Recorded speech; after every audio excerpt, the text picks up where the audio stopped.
feel like sometimes life is really mental. Dude, that's actually a really good name for a podcast. If you think you might be a people pleaser, first to remember that for most of us is a way we learned to stay safe when we were younger. You may have learned to people please to be physically safe, emotionally safe. People pleasing was how other people showed you that they loved you and cared for you. Figuring out the origins of that behavior helps. Hello everyone, welcome back to Really Mental. We want you to know no matter who you are, you're not alone. Today we have an amazing episode with Hailey Magee, and we're going to be talking about people pleasing and how to have healthy communication with the people in your life. We're going to get straight in this episode today, so if you enjoy it, please be sure to rate us 5 stars and follow us on all social platforms at Really Mental Media. If you think this will help someone and you know someone that's struggling with people pleasing, please be sure to share it with a friend because that really helps us out to create amazing content like this for you guys every week. So let's get straight into the episode with Hailey Magee, and thank you so much for watching. So we are here with Hailey. Really excited to chat with you today about people pleasing and having healthy communication. I wanted to start things off by just asking you, can you please tell people a little bit about yourself for those that don't know you? Yeah, 100%. Thank you both for having me here. For those who don't know, my name's Hailey Magee.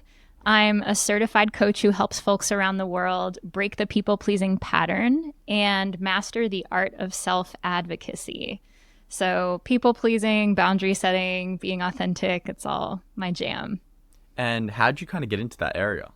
Yeah, well, like so many of us, I think in this mental health field, it started personal. That was definitely my own my healing frontier was learning how to advocate for myself. I know for much of my life, I was such a people pleaser and I felt like I was just incapable of saying no. You know, like someone would ask me for help and I wouldn't be able to say no, or I was constantly taking responsibility for the emotions and feelings of the people around me. And it happened so much over such a long period of time that I began to feel so disconnected from myself, and I felt like I had no center and no ground to stand on. And after I went through a really, really rough breakup where I sort of realized the extent to which I'd become a people pleaser and lost myself in that relationship, I was like, okay, I really got to work on this and learn how to, love myself again and advocate for myself again. And that was the seed that planted the journey of where I eventually got into this work. So a couple of years later, I became a certified coach. And since then, just been doing this work and helping other people with it. That's awesome. And there's nothing like a good breakup or like challenge, I feel like, to spur on growth. When you look back at those tougher times, do you feel like you're in a place where you can be grateful for how it's shaped you as a person? Oh my God. Yes. Like what you said is so true. Relationship breakups are obviously excruciating and devastating, I think, when we go through them. But oh my God, like so bad. But there's something so freeing about hitting that emotional rock bottom because it brings you face to face with where you can heal. And I swear to God, like if I hadn't gone through that breakup, I would have never worked on my people pleasing at all. When you were going through that time, what made you realize you were people pleasing? What were some of the areas that you identified that goes, oh, I'm doing that and that's not necessarily right for me? Great question. I think there were a few moments where I noticed in that relationship, and like, let's be honest, most of my relationships, that whenever there was a minor conflict, like my needs were in conflict with his needs, or we felt differently about something, I was always the first one to put my stuff on the table and say, no, let's prioritize you. Let's prioritize what you want, what you feel, what you need. And that was really when I started to realize that I was doing that over and over again and just completely losing myself in the process, And then when I zoomed out, I was like, oh, this is what I've done with my family. This is what I've done with my friends. And the constellation started to appear. And what advice would you have given yourself if you were like talking to that version of you now? I think what I would say is that the people that we attract when we are people pleasing and not being authentic are not the right people for us. And it took me such a long time to realize that because people pleasing totally did attract people. I'm curious if you two feel the same way, but I know when I'm hiding who I am, I do attract people, but they're never the right people for me. They're the people who like me when I'm small and unembodied and unopinionated. And those are never the people with whom I can be my full self. Yeah, I feel like, and I'm keen to get Harrison's thoughts on this too. I feel like for me, I definitely think that I saw a lot of people-pleasing tendencies in like last year, I would say I had overall, just with people in my life. And I think going into this year, I really broke some ground on just realizing that like I have to put myself first because otherwise it may lead me to a place where I just feel like, my mental health is in a terrible spot. And so I think like it takes hitting that place to start to realize, okay, I do have to make change. I actually wanted to ask for myself as well what people pleasing actually means, because it's a very confusing term. Like, I find it very confusing personally, and I want to ask you, Hailey, as well. Like, what does people pleasing actually mean, and what are the signs of people pleasing as well? When I think about people pleasing, the definition that I use is that people pleasing is putting our perception of other people's needs, wants, feelings, and dreams at the expense of our own, needs, wants, feelings, and dreams. And I think what's really important about that definition is we're putting what we think other people feel and need first. Because oftentimes in people pleasing, we might be giving help that people actually don't need or want. Or we might be silencing ourselves, but other people want us to have boundaries and speak up. With that definition then, I wouldn't say I'm a big people pleaser. I would say I will apologize to people, I would do those things, but I always put what I want to do first, especially now, and especially in the last 6 months to 8 months before anything else. I really think about like, okay, how does this align with what I want to do? How does this align with that? So I've really learned that's been a big focus over the last, 8 months. I've never been like a super big, I'll be nice to people and I'll be like, are you happy with this or whatever like that? But it will never be at the expense of my own things, if that makes sense. People, I think similarly, will often think, oh, if I'm kind, does that make me a people pleaser? Like if I help people out when they're in trouble, does that make... And what I like to say is like, you can be really kind without being a people pleaser. I think the big difference is that when we're people pleasing, again, it's often coming from this fear-based, transaction-based place of like, I'll self-neglect and I'll put myself last in the hopes that that makes you like me or that makes you take care of me in some way. And so when we're people pleasing, the sacrifices we're making and the kindnesses and air quotes that we're showing actually aren't super kind, truly, because we're trying to get something out of them. Even if what we're trying to get out of them, it's often not malicious. It's just like, oh, I really want to feel safe. I really want to be loved. I really want to be cared for. But it's not about other people at all. Yeah, 100%. I think it's also easy to slip into as well because like being kind, like that's a very ambiguous term because it's a big scope of kindness. Like you could call a lot of things being kind. I could call people pleasing really kind, and I probably would have, to be honest, 6 months ago. I would have said that's like a really kind person. The tough part is the expense part because it's a fine line between like kindness and doing it at the expense of like yourself. And the funny thing about all of this as well is like, at least in my experience, it actually builds resentment too, because you feel like as a result of doing this for someone, they owe you something. And that freed me up a lot when I realized that nobody owes me anything. And they didn't even ask for maybe what I was like planning to help them with or did help them with. I think one of the biggest signposts or sort of signals that we've been people pleasing is resentment, right? Because resentment, when you look at the definition, it means like indignation at having been, taken advantage of or treated unfairly. And so often we'll feel resentful when we've been overgiving and receiving very little in return. And we're like, oh, but I was just being so nice. And yet they haven't given me anything back. Right. And so resentment's a big signpost. You can also have the feeling of like overwhelm and burnout is usually a really huge sign that you're taking on more than your natural limits, but you're going past your limits because you're trying to get something, whether that's accolades or affection or something like that. And it's really helpful to identify these emotions because they can serve as these little blinking red lights that say, oh, where have I been giving past my limits and how can I call that energy back home? And those that think they may be people pleasing, how do they identify that? And then secondly, how do they go towards a process of fixing that? Well, it's so murky, right? There's so many different things. I think one of the first things to keep in mind if you think you might be a people pleaser is just first to remember that for most of us, people pleasing is a way we learned to stay safe when we were younger. I start with that because it's really important to have self-compassion when we people please. And usually figuring out the origins of that behavior helps. So you may have learned to people please, like in the most severe cases, maybe it was to be physically safe. Maybe it was to be emotionally safe. Like people pleasing was how other people showed you that they loved you and cared for you. Maybe you were bullied as a kid. I know for me, that's part of it. And so I learned if I shapeshift and be a social chameleon, people will like me. So like, who can blame us, right? Like usually this pattern stems from really hard times.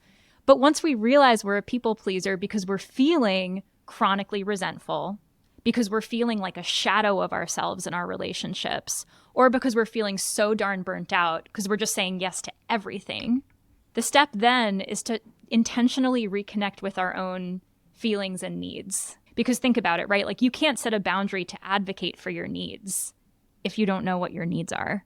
And you can't tell people how you feel if you don't know what you feel. So before we can stand up for ourselves with other people, we have to reconnect with ourselves inside. Oh, this is so good. I completely agree with that. So when people like reach that place where they want to connect with themselves more, what does that actually look like in practice? I want to start by saying it's definitely a long-term process, right? Like if you've been neglecting your own needs and feelings, you're not going to become connected to them overnight. And that's okay.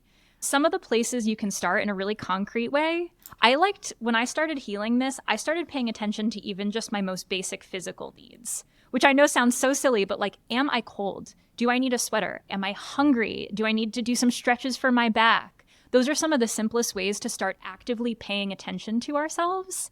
I like to use the word homecoming, like we are literally coming home to our own bodies and feelings and experiences. That's one thing. The other thing is to pay attention to what I think of as like our unmet needs signposts, right? So like the behaviors and emotions that signal to us that we have some sort of unmet need. Because often I might realize I'm resentful, but I'm not realizing that I have an unmet need. So using that cue, like, oh, okay, look, I'm feeling this way. That means there's something in me, a need that's going unmet. You know, other signposts might include anger, overwhelm, burnout, avoidance, passive aggression. All of these can be signals that we have needs that require our attention. So there are lots of ways, but that's one really easy and tangible way to come home. When you're kind of shifting to try and fix your people pleasing, where does it go and how do you figure out if it's gone too far? If you've gone too far on setting those boundaries, if you've gone too far on the other reverse end, where it's like, I'm just going to look after me all the time. Great question. This is like one of my clients' biggest fears. They're always like, okay, I'm going to start setting boundaries and I'm going to become a total jerk. Like this happens pretty rarely. Something I just want to say is, at least with my clients, for people who are people pleasers, the idea of saying like, no, sorry, I can't volunteer at the bake sale next Saturday is really rude and selfish. So that's something I just like to say first, is that a lot of people pleasers are going to feel like they're being really selfish and mean, when in fact they're just embodying a healthy degree of assertiveness and firmness, which feels foreign. So that's just something to keep in mind. But something else I'd like to say is like, yeah, some people do swing really far and they do become so boundaried and so self-focused that they begin to notice that their relationships are really suffering, and they begin to feel like they don't have connections in their life because they've alienated people and pushed them away. I think healthy relationships do require some give and take and some compromise, and identifying the connections in which you can show up as yourself while also have empathy and compassion for the other person is really important. How do you break down like the fear that is like underneath people pleasing? You have to address that fear, because I think ultimately that's the biggest obstacle we face to standing up for ourselves. It's not because we don't know what words to say. It's not because we don't know how to set boundaries. Like the true obstacle is like the guilt and the shame and the fear that we feel when we speak up. I think we have to normalize this. If you're looking for a path forward that involves no fear, you'll never move anywhere. So that's something I like to normalize for my clients right off the bat, is that you will feel fear, guilt, and shame. Because what you're doing is you're deconstructing the role that you've played in your relationships probably for years, right? So you're choosing a new path, and that's going to be scary. There's so many tools you can use to sort of conquer like guilt and fear. And one of my favorite ones is sort of like what you guys said earlier about how if you don't speak up over and over again in a relationship, in the short term, that might feel fine. You might think you're making your partner comfortable, making your friends feel happy, but in the long term, that's going to totally erode trust in your relationship and build resentment within you to the point where you feel super disconnected from the person you've been trying to please or help the whole time. So that can actually be really helpful for getting rid of guilt and fear, because it shows you, it's like, okay, maybe in the short term, this will be really hard, but it's actually beneficial for our relationship in the long term, which helps us have that bravery in the moment. It's really interesting because when you were talking about this, I'm the polar opposite to what we're talking about. I am probably one of the most confrontational people I've met. I think Will can say that. I will tell you if I have a problem. I'm definitely I will rise up to the occasion, definitely. And I find it very hard to relate to the idea of people pleasing, because I'm like, why wouldn't you just say it? Like, it's just, if you want to do something, just say it. And it's like, it's as I'm going through it, trying to understand, for those that are similar to me, maybe, and are trying to understand something that's so foreign to them, how can they be more compassionate and more understanding and more patient when it comes to someone that's trying to be that's struggling with people pleasing? Okay, first of all, for people pleasers like me, like having someone like you, Harrison, around us is actually really helpful. Just first of all, because we can try to you can be a role model to us, like those of us who do struggle to speak up. We could actively think like, okay, what would Harrison do in this situation, and how can I embody that? But for you and for people who feel that way, I encourage you to think of something that's just excruciatingly hard for you. That could be like a physical task or an emotional one. Some people who don't struggle with people pleasing, maybe they are just like terrified of being really, really vulnerable with someone. Or maybe they're terrified, like insert thing here. And however hard that is for you, that thing, that's how hard it is for people pleasers to just speak up when we're confronted with something that's maybe challenging. And having that empathy is so important on both sides because, our minds work differently. But I think we have a lot to learn from each other when there are those differences. How do you feel like people that early on, or say advanced in their people-pleasing healing journey, how can they accept the fact that what they're going to do could get a reaction where it's like they're going to be mad, which is very possible because we have no control over what they're going to do? Completely. I mean, I think that's a huge point right there, Will, is like, first of all, just accepting that like you could convey a boundary with the utmost kindness and someone may still be hurt by it, right? So another person's reaction to your boundary is not necessarily indicative of you being a bad or mean person, but they have feelings and needs, and like they're allowed to have a reaction. I think something that I've found incredibly helpful when that happens is being able to separate my feelings from my values. When we're judging a situation by our feelings, we can get really off track. Like if I set a boundary with you, Will, and you started crying, I would feel terrible even if my boundary was totally necessary. Like I would probably feel guilty, ashamed, like a terrible person, right? And then you'd have your emotions too. But if I were to reference my values, which for me, some of my biggest values are like integrity, honesty, compassion, like it's a different measurement. And in that moment, I could say, wow, by setting this boundary, I embodied honesty. I had integrity, and it's compassionate to tell Will the truth, even when the truth is maybe a little hard to hear. I love that. It's such a good way to put it. And a friend actually sort of framed that to me when I was saying, yeah, this person did not give like a great reaction to that. And he was like, well, do you think that's to do with you? Like, do you feel like you have to own that? Or do you think that like they've had a reaction to you doing something which is, healthily setting, like being upfront with what you want to do and how you want to work with them? It's like, do you have to own the fact that they've disagreed with that and just had a different opinion? And then it like really freed things up once you like reach that place of like, wow, I actually have no control over what other people are going to do or how they're going to react. And it's freeing. At the start, it's scary though, because like it's like retraining your mind, and you're so conditioned to think like, oh, this will equal me getting hurt or me getting rejected, when in actual fact, when I've like, for instance, for Harrison's example, like I can say that like even though that situation was so scary, like it felt so freeing to me at the same time, and I really feel like I stood up for myself in a small way, because I'm just saying like that's like, I'm just standing up for where I'm at and like my values at this point in time.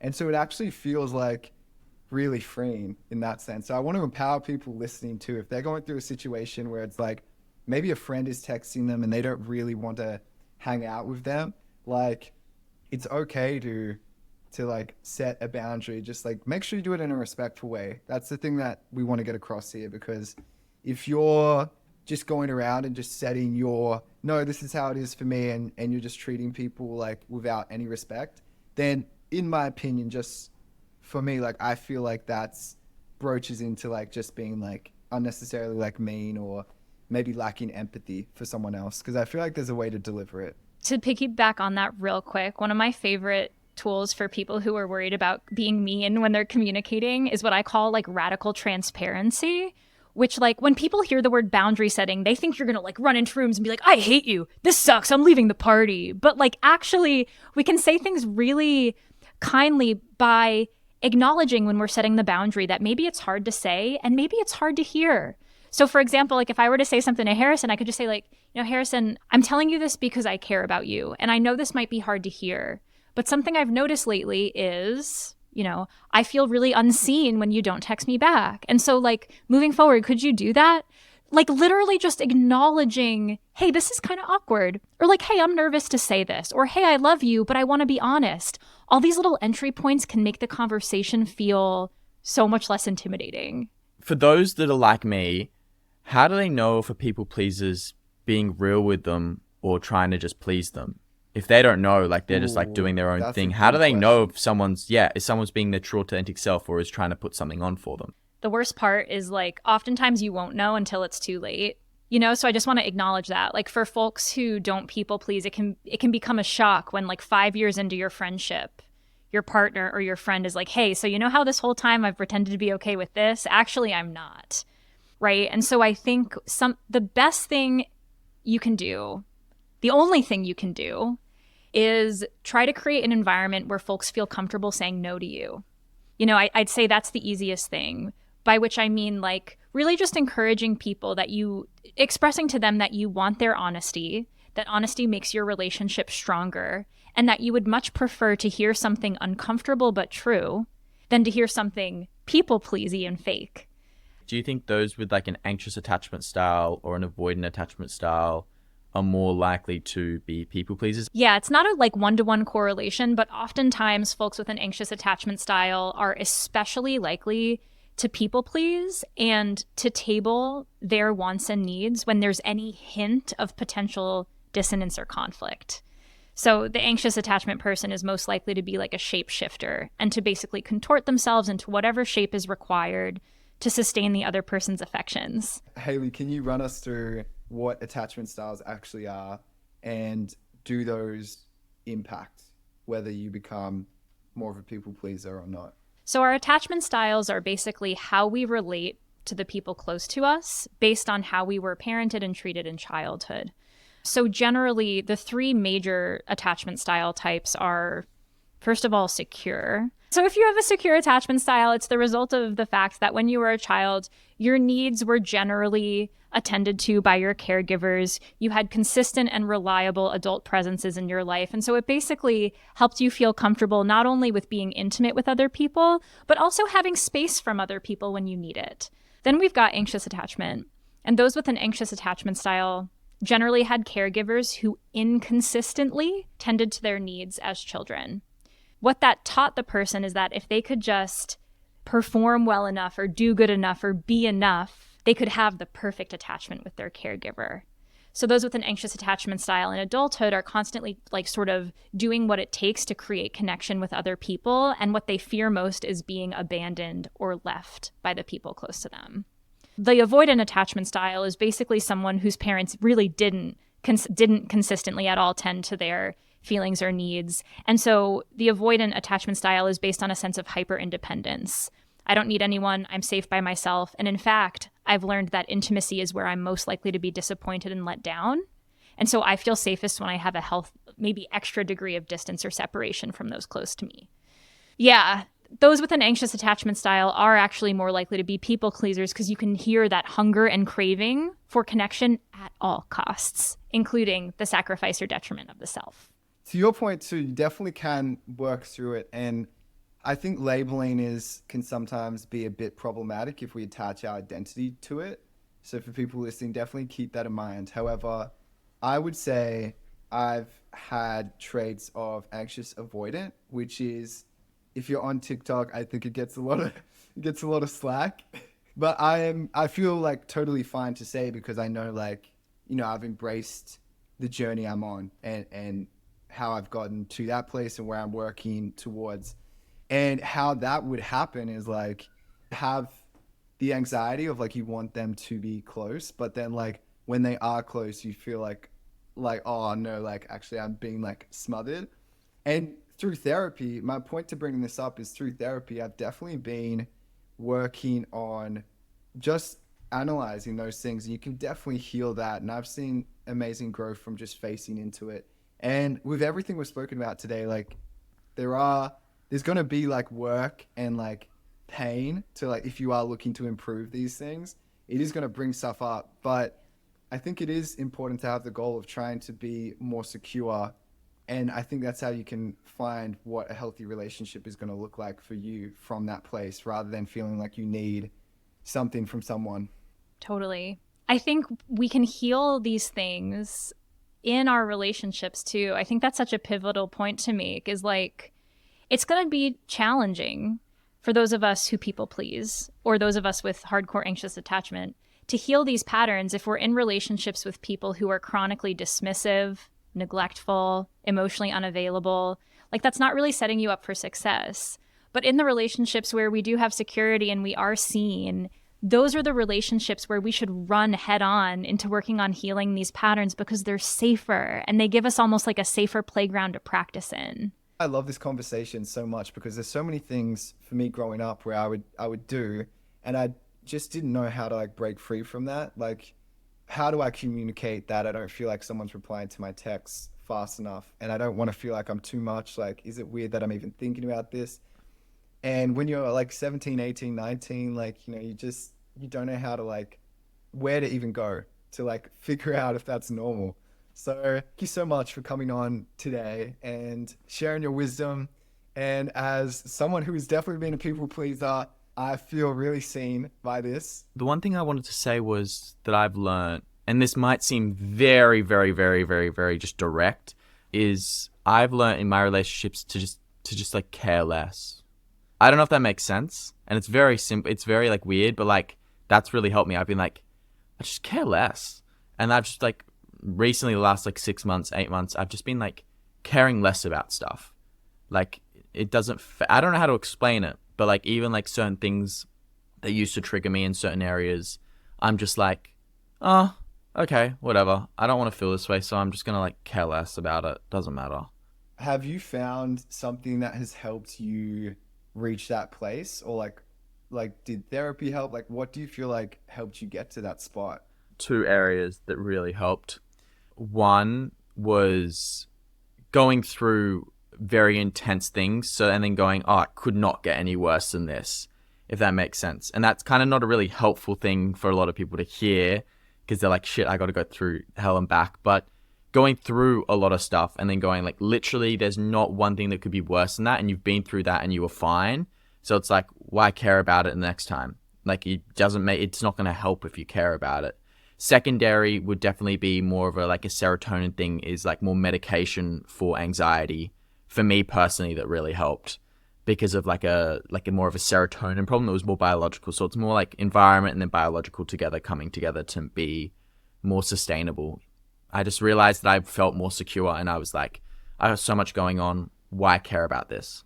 I love that. I think that's super real because, to your point about hitting rock bottom, it makes you realize so many things. And in that sense, I don't think people have to be afraid because, and we've said this a lot before, but like, your biggest challenges become your biggest blessings. And every single challenge I've ever had, even if I maybe didn't realize it at the time and it just felt unbearable, like with time, I look back and I go, wow, it's just like taught me so much. So I'm like, I wouldn't be able to picture myself without that moment. So I almost feel like for people listening to that, like, you are just naturally and statistically going to have those moments where it's just not going to be like the best times. but remember to embrace it and like journal and take notes, because you'll probably look back on it and wonder what it taught you. Hailey, do you have anything you want to say to people that are listening before you go? No, I mean, yes and no. Yes, I love this conversation. And I feel like what was so cool about this was that we had kind of like the spectrum of people pleasing. Like, I love that, like, you know, Will, you and I were kind of vibing. Harrison, you're on the other end. And I think that's so valuable too. And like, I think, I don't know, I feel like I learned a lot from this. So thank you both so much for having me. It's like such a thrill. I love this topic and I am so appreciative of you all having me on for it. No, thank you Yeah. so much for coming on. It was so good. Yeah, I think like one of the things that I'm just going to take away from today is just like, even there's almost like a forgiveness, I think, that people pleasers that are like recovering need to have when they're realizing some of these things that are like personally, you know, involved in the situation. So I think just like, even just like the power of forgiveness for whatever resentment you hold as a people pleaser, just like letting that go, because as Harrison said, it's not that serious, honestly, at the end of the day. It's okay.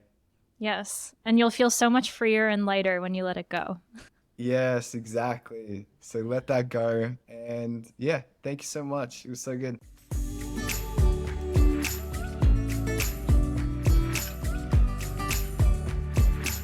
So I loved the episode today. I thought it was really interesting, and Hailey had so many good points when it came to people pleasing. I think for me, my biggest learning curve was that not everyone goes through the same things we do. And I realized that when listening to Will and Hailey talk about their experience with people pleasing. And I realized even though I haven't gone through it, I need to be understanding of those that have and be there to support them and really hear about that struggle, because it is a hard thing. And it's important to be supportive. I think the other thing that I took away from this is you are who you attract. So when people are people pleasing, they're being this best version of themselves and not actually attracting the right people for them, because they're not liking them for them true self. This builds resentment in a relationship, builds resentment in friendships, and it just doesn't work out long term because those aren't the right people for you. So those are my biggest 2 takeaways. And if you like this episode, be sure to share it with a friend and give us 5 stars on each of the podcast platforms. It really helps us out to produce amazing content like this every single week.